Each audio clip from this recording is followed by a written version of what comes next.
twongeye kubasuhuza inshuti bakunzi ba Happy and Joyful.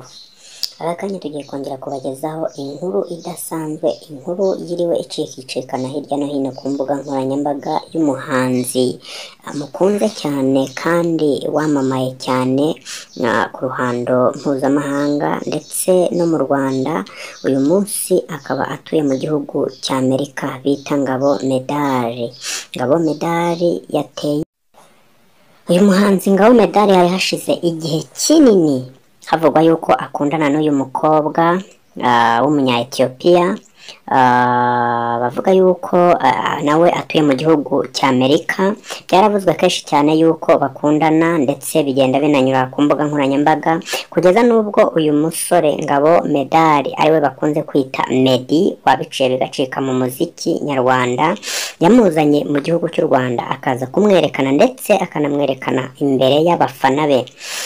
Uyu munsi iki gitondo inkuru yiriwe icicikana hirya no hino ku mbuga nkoranyambaga aho bigaragara yuko uyu musore Ngabo Medali bakunze kwita Meddy wabiciye bigacika mu muziki cyangwa se mu muziki nyarwanda, aho yagaragaye aterera ivi uyu mukobwa bita Mimi bavuga yuko kavukire cyangwa se inkomoko ye ari umunya Ethiopia kazi.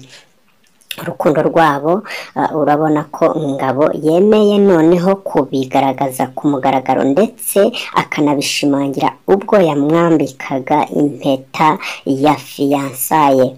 Ngabo Medali yakundanye n'uyu mukobwa mu myaka 2 ishize aho byakomeje kuvugwa cyane ndetse akageraho nubwo nawe abyemera, ariko uyu munsi cyangwa se akaba abigaragaje cyangwa se abyemeje byimazeyo ubwo yagaragaraga amuteye ivi ndetse akaba abigaragaje ndetse imbere y'uruhame rw'abantu benshi.